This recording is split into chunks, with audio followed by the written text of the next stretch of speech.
What's going on, Alpha Warriors? It's your boy Edward V, and we already talked about the 5 top biggest mistakes and 2 huge mistakes that people were making. But this is the simple, common mistakes that people are making that's hindering your progress with intermittent fasting, but maybe slipping under the radar. Stay tuned. Now, you may be hindering your progress without even knowing that you're doing it. You probably think that you're doing the right things, but you're not moving as fast as you could, or you're just not seeing progress altogether. And as great as intermittent fasting is, there are certain things that you should do to ensure that you're optimizing your experience when it comes to intermittent fasting. So let's go ahead and jump right into this. Being super strict with your feeding window. Now, this is more on the mental portion of it that can deteriorate you mentally later down the line. Are you going to lose or gain more because you're being so strict with the entry time for your feeding window? No, it isn't. But mentally, will it deteriorate you later down the line if you're consistently telling yourself, okay, well, it's 30 minutes before my fast, I have to prepare to eat, so let me wait it out, and once it hits, I'm gonna go ahead and eat. That's what's gonna mess you up. If you're too strict with something as liberating as intermittent fasting, it's going to chip at you little by little, and it's gonna be harder for you to do this in the long term, because what ends up happening is you start to subconsciously resent the protocol because you feel somewhat trapped in your own mind about when to start your feeding window. Listen, if your feeding window starts at 4 and it's 3:45 and you feel like, okay, you just noticed it's 3:45 and you want to go ahead and eat, you can go ahead and eat. Those 15 minutes is not gonna make or break the world. You'll still be fine. And if you're eating and your eating window ends at 6:30 and you're still eating and it's 6:45, that's fine as well. What you need to understand is that intermittent fasting is not only a physical thing, but it is also a mental thing. It's very liberating. It's liberating in almost all aspects. It frees you from having to focus on the task of simply eating all the time, or breakfast, lunch, dinner, making sure you eat breakfast and not miss it, and make sure you eat lunch and not miss that, and make sure you eat dinner and not miss that. It frees you from all of that. It creates a better system for you to get things done and for you to be able to be mentally stressed free when it comes to food consumption. If you utilize a tool that can free your mind, but then you use it in a way where you're putting pressure on your thoughts for when to eat and when not to eat, then you're not optimizing your experience with intermittent fasting to its greatest possible ability. You're diminishing it a little bit mentally and making it somewhat of a chore. Don't think too much into it. Just set a time. If you notice that it's close to that time, go ahead and break. If you notice that it's past the time, then go ahead and break. It's supposed to be a relaxing and even a therapeutic experience when it comes to not having to think about food. So don't replace constantly thinking about food with constantly thinking about when you're gonna eat your food. Another one is not working out at all. And I have a lot of people that tell me that they don't work out. And is it the greatest sin ever not to work out? No, it's not. You can still lose weight on intermittent fasting without working out. But are you optimizing your experience? Are you losing the most weight possible? Creating the best platform so that intermittent fasting can be its most effective? You're not. When you become more anabolic, when you build muscle, your calories distribution increases towards your muscles. The more muscles you have, the more calories have to go there, which means when you consume calories and your body has to do its distribution for your brain, for your heart, for your liver, for your muscle, and for your body fat, then there's more that has to go towards your muscles if you're building muscle. If you're building muscle, then it requires calories, which means you're increasing your chances of having less calories stored as body fat. Not to mention, intermittent fasting is very pro-muscle and very anti-body fat. It starves the body fat and feeds the muscle. So if you have more muscle for it to work with,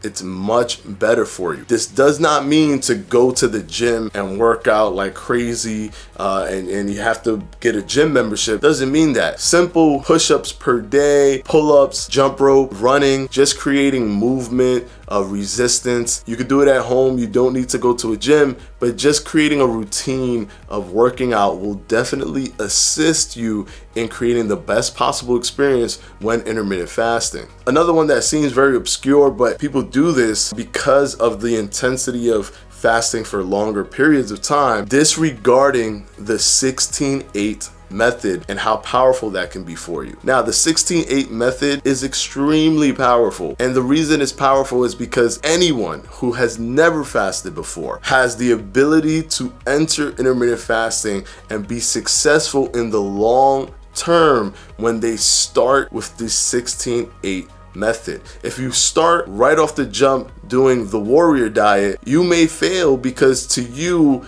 it is very stressful. If you start right off the jump doing OMAD, you may fail because to you it may be very stressful. Now, there have been many instances where people just went into OMAD, 1 meal a day, and were very successful and have done it for years. There have been many instances where people did warrior diet and have been successful with it for many years. I'm a prime example of that. First intermittent fasting thing I ever did was warrior diet, and I never looked back, and I'm going in on 5 years already. But that's not to say that 16-8 still isn't beneficial. You can still activate your fasted state. You can still lower your insulin. You can still attack body fat while utilizing the 16-8 method. But it is the gateway to entering this world of intermittent fasting that is not so simple for everyone. If you do intermittent fasting and you've switched your body to be fat adapted because you've been doing it for so long, you may not understand, and you may think to yourself, why would anybody even want to do the 16-8 method when the longer you fast, the better? Yes, but having some sort of fasting protocol, any fasting protocol,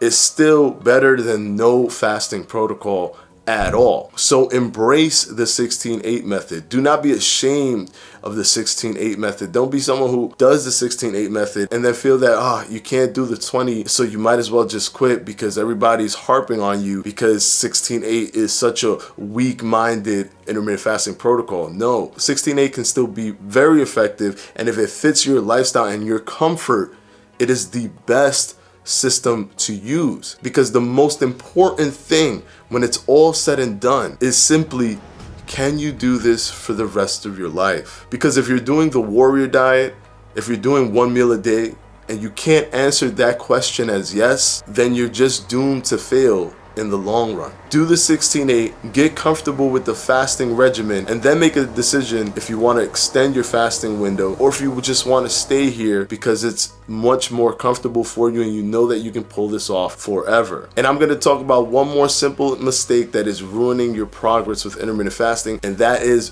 breaking the routine on consecutive days. This is literally the pill that can put you back into the matrix. And by that I mean, if you do this taboo thing, your body will try to readjust to what it was before. Now, it also all depends on how long you've been doing fasting. If you've been doing fasting for just 1 month and you do consecutive days without fasting at all, best believe it is going to be very hard for you to get back into it. Now, if you've done years of fasting and you do consecutive days, you're probably still so fat adapted because you've completely adjusted your body over the course of years to be used to intermittent fasting that may not phase you at all. And there's been days that I've done consecutive days of not fasting, depending on if I'm on a trip, if I go back to New York and I'm with my family or something. If I do things like that and there's certain dinners, there's certain get-togethers and gatherings and stuff, I may consecutively break my entire routine for 3 days or 4 days straight. But those are the exceptions, not the rule. And I understand that when that entire kind of special moment is over, that I'm going back to intermittent fasting the way I've done it all the time. But I'm fat adapted for over 5 years. It would take a wrench, a hammer, a bulldozer, a blowtorch to completely decimate the body and mental training that I've put myself through over the course of 5 years of simply just always fasting during that time. So it's very difficult for me to do consecutive days and then all of a sudden now I don't even know how to fast anymore. But for someone who's just starting 1 month, 2 months, 3 months, 4 months, be very wary of your exception days. Make them few and far between as much as you can. Get a lot of time under your belt before you can do like a whole week of not fasting because you're on a tropical quote vacation. I get it. You're on a vacation. You want to eat. You want to do all these things. You can't do that. That's fine. Try to be strategical with it. At least do the 16-8 method or something to that effect. Don't eat at night, or just don't eat in the morning. Create some level of fasting. That way you can still keep that training system going and moving forward with your body mentally and even physically, as it tries to become much more fat adapted than it ever was before you started intermittent fasting. Now I want to thank my patrons for my Patreon. I'm going to put their names right up here.